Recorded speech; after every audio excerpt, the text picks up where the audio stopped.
So, Sean Strickland just beat Israel Adesanya to win the UFC title. I don't know who saw this coming. Probably 99% of people thought Israel Adesanya was going to win this.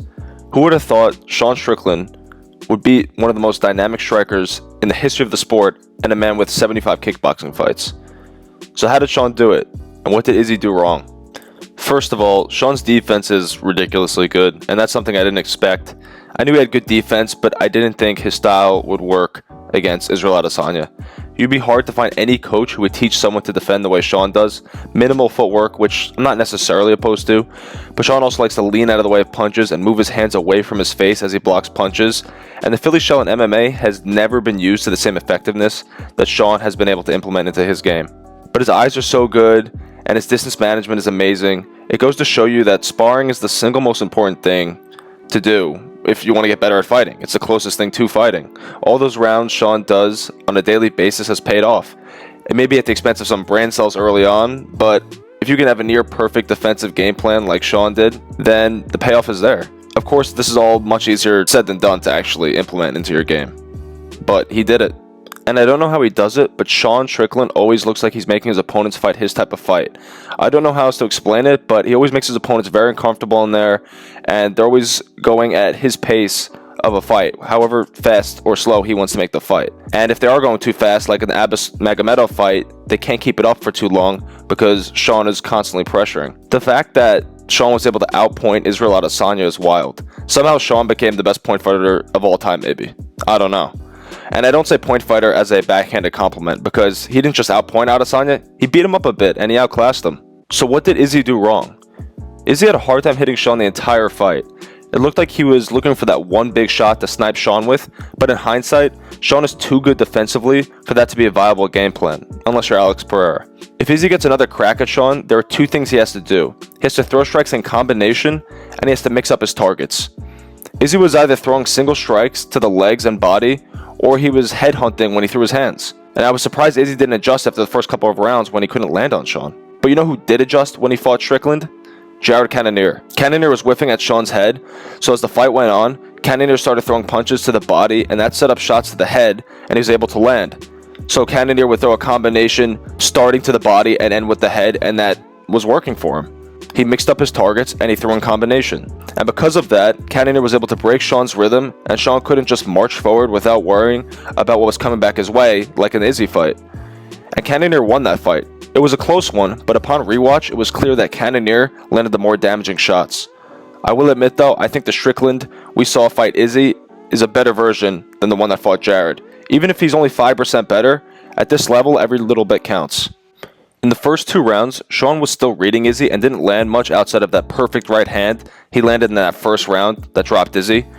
But that could happen to anybody. If Sean didn't land that punch, Izzy would have won rounds 1 and 2, but after round 2, it was all Strickland, and he didn't have to worry about anything Izzy was throwing his way because he had him figured out completely at that point. There was also some talk on the post-show as well, saying that Izzy's physicality wasn't there, and that's why Sean was able to come forward.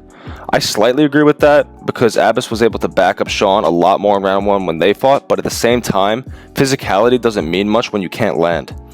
In hindsight, I think someone with Sean's eye for seeing strikes and range management abilities, you have to throw in combination to land, or else they'll just see everything and defend.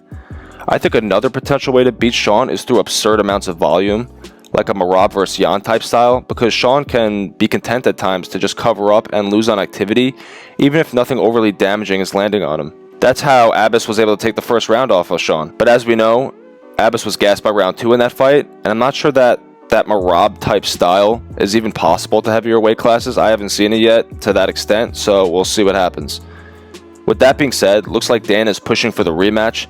Not much of a reason for it, but if Dana wants it and Izzy's star power is still there, he'll probably get it even if there are other worthy contenders in place. This also begs the question, just how good at striking is Alex Pereira to sleep Sean easily in round 1? Again, this is probably a better version of Sean we're seeing today, but still, it's crazy to think about. One more thing I wanted to say about Sean's game too. At some point, if you want to beat him, you got to come forward. You saw that with Alex Pereira and Jared Cannonier. Jared Cannonier knew he had to sit down, hold his ground, and come forward and bite on his mouthpiece and throw at times. And Izzy wasn't willing to do that. I think he could have done that and just been he'd have to be defensively aware of what was going on when he was coming forward, so he didn't get cracked with a big shot, not stay on center line, roll after you throw punches, exit to the right or to the left after throwing a combination as well, coming forward. But at some point, you got to come forward. Every fighter that Sean's able to back up, he's able to beat. If you look at every fight he's had at middleweight, or most of them at middleweight, since he's, moved to middleweight, Brendan Allen, he backed up the whole time. Krzysztof Jotko, he's able to back up the whole time. Same thing with Uriah Hall. Same thing with Jack Hermanson. Same thing with Nasruddin Imavov. And same thing with Abus Magomedov and Israel Adesanya. So at some point, you got to come forward or hold your ground and give Sean something to worry about. Because if you don't give something to worry about, he's going to keep coming forward. And it's hard to get anything going if you're backing up the whole time against Sean. It just really is. But even Alex Pereira, like I said, when he threw that left hook, he came forward and changed direction quickly. He was backing up and then came forward and threw that left hook.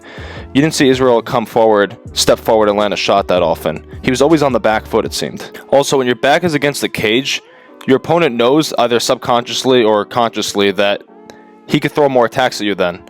Because if your back's against the cage, then you can't move back anymore. So that gives their opponent, who is pressuring the other guy against the cage, free reign to throw more attacks. So that's another thing you got to take into account as well. That's all I got for this one. Leave a like and a comment below. Let me know your thoughts on the fight and why you thought Strickland was being overlooked going into this, and what do you think went wrong for Izzy, if anything, and what do you want to see next?